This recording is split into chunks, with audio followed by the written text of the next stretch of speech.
Now the other thing which is possible, which is of course there, and every time I will give a lab question, everybody will say, I waited for 3 hours, I waited for 4 hours, I waited for 10 hours, I waited for 1 day, the algorithm will not complete. This algorithm does not complete. Of course, what's the complexity of the algorithm? The time complexity is same as the breadth first search, is the same as the depth first search. I solved the memory problem. The time complexity is still b raised power d, where b is the maximum number of actions possible at any point of time. For the tic-tac-toe, it was 9. Of course, first 9, then 8, then 7, and so on. And d is the depth of the game, maximum. So practically games will have this large, everything large. You are going to complete the complete game tree, even forget about that. And every time people will make the same mistake, it's worse than A-star algorithm. At least if your searches are large, you'll start getting memory limit exceed and the game would end. Here you could run it for hours. So practically what's going to happen is, now I'll not draw the state because it's a dummy game right now. It's not the same old game that we have. And the game goes like this: max, min, max. It's still DFS, min, max, min, and so on. Now what I'll do is, I'll say this is what is called as a cutoff limit. So depth limited search, you know your game is going infinite. Even a game of chess, how much time does the opponent give you? 2 seconds, 3 seconds. You have to make a decision by that time. You just cannot go into the infiniteness of the depth. So you have a cutoff limit and you say my search will stop at this level. So similarly, the search will stop at this level. Similarly, the search will stop at this level. Similarly, the search will stop at this level. Now there's a problem. I need to define utility of S for this particular state. I need to define it. Otherwise, recursive calculation, the entire calculation from bottom up, the entire calculation that you need to do, how will you do it? And therefore, I need to do it. Previously, it was known by game logic. Now it's unknown. So maybe I have stopped at a state XO.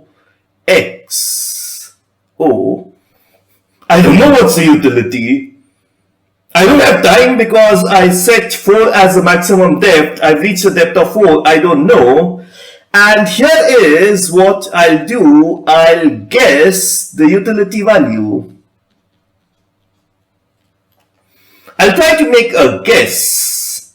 Now, how do you make a guess is same as how do you make a heuristic function. There's no one way possible. There are many ways possible. So how do you make a guess? It's entirely up to you. What many people would do is that they will have patterns and they'll say a pattern like this, irrespective of whatever is here.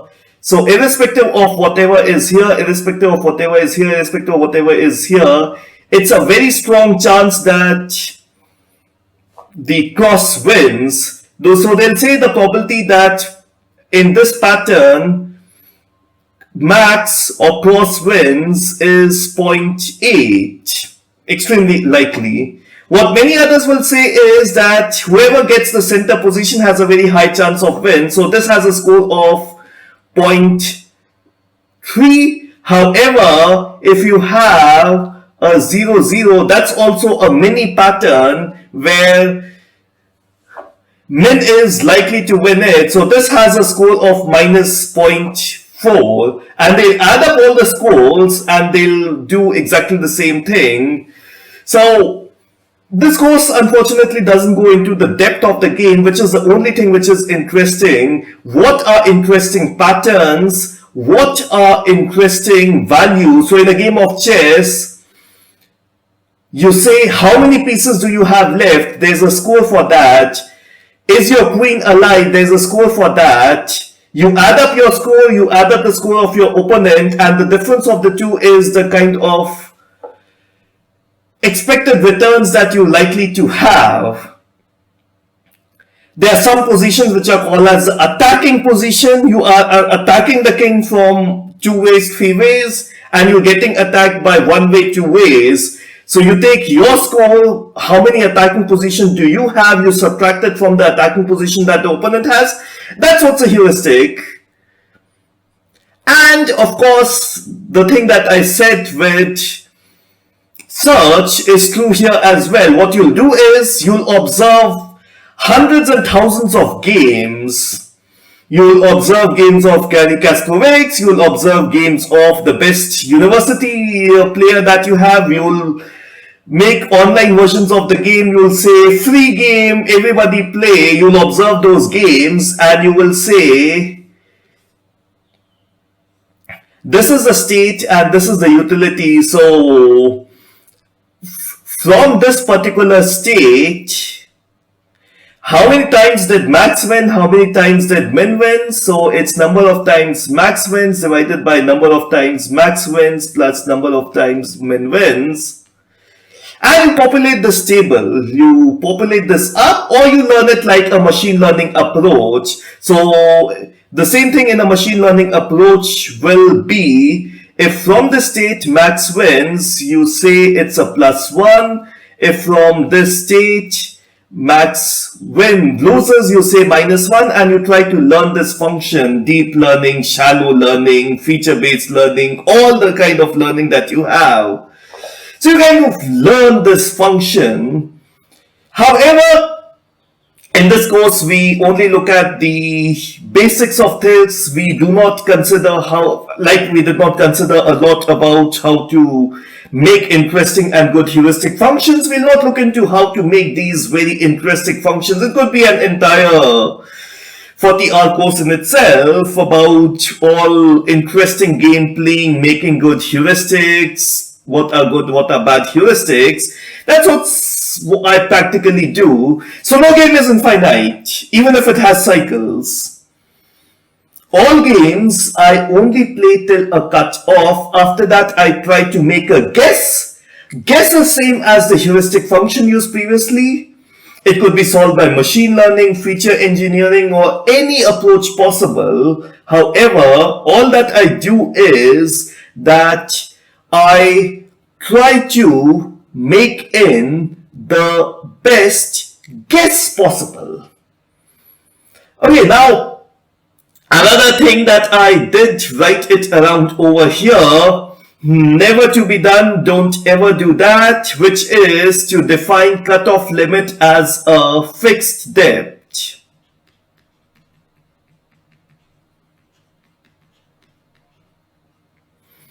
Okay, so don't say 5 is the depth. It's intuitive. You calculate how much going in different depths is taking time. You say 2 seconds is all that I have, so I can only afford depth of 3. I cannot afford depth of 4. It's extremely intuitive. But why should all the branches have the same depth? At some branch, I would like to go deeper. At some branch, I would like to go shallower. Some branch, I would like to go extremely deep. Some branch, I would like to go extremely shallow.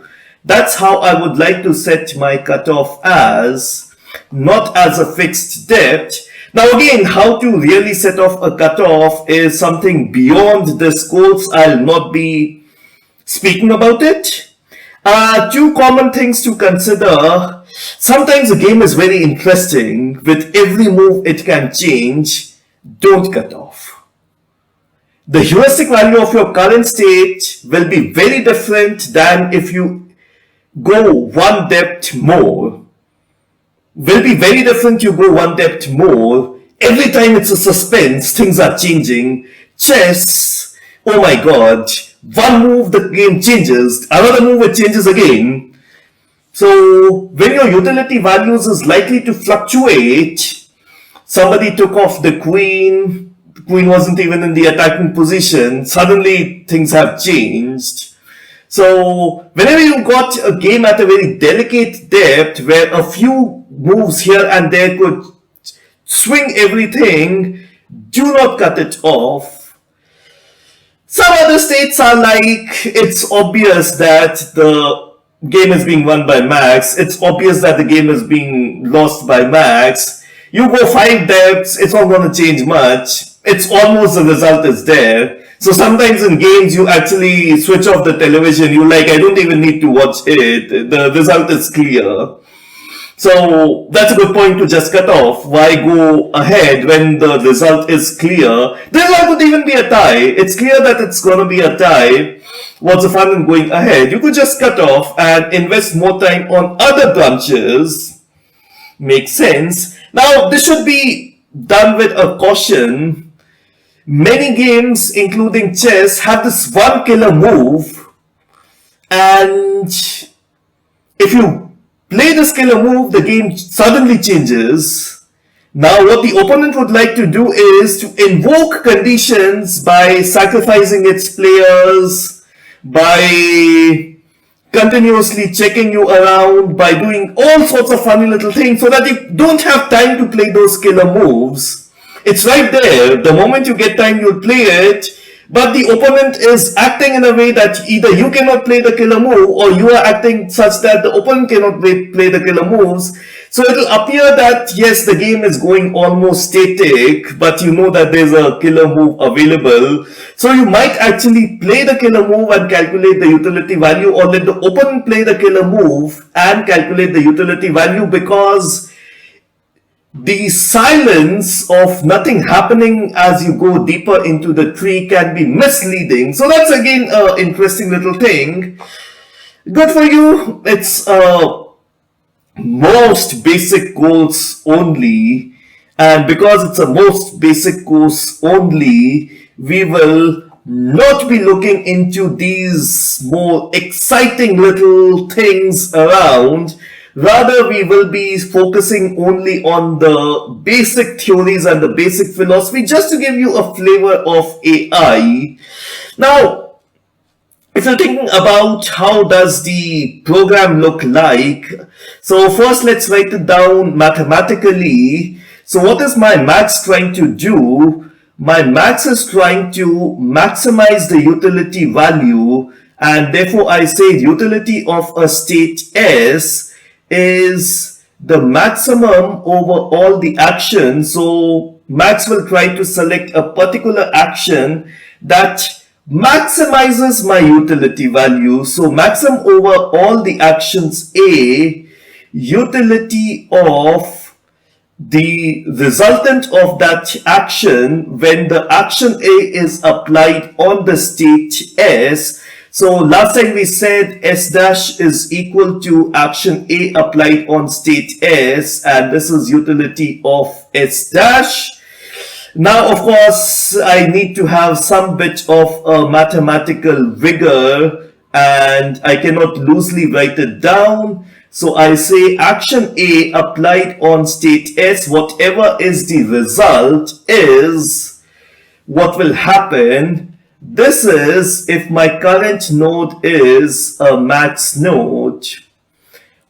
And similarly for the min, it will try to minimize whatever action is possible. So we model it as an inverse if my current node is a min node.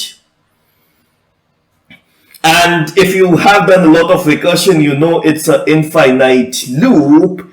And therefore I say the payoff of the state S as per the game logic, if I'm at a terminal node, and of course it is the utility of S, so let's call it utility of S, and this is the guest.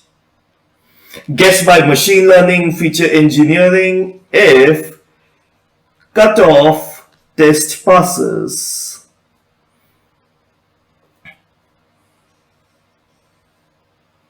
If the cutoff test passes, then that is the one. And if you're looking at it more from a programming point of view, I could always write this equation down as a program. So I say max node, or let's say max value of a state S. So what I do is I say the value of the game for me is currently minus infinity. I'll go for all feasible actions. I'll say let's apply the action. Then I'll calculate the value if this action is applied. Now I assume that after max min plays, after min max plays, and so on and so forth. Fair assumption to make. So I'll get the min value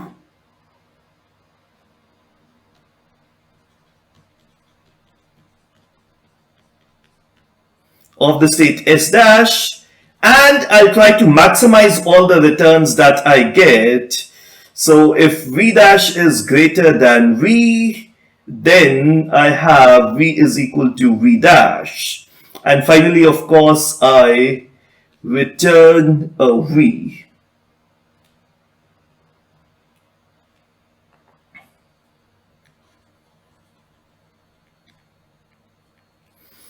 And similarly, I can have my other node, which is the corresponding node for the min value of S. So I correspondingly write down infinity for all feasible actions. A. So S dash is equal to A of S. V dash is the max value of S dash if V dash is less than my current best, then my current best is V dash, and I return a V.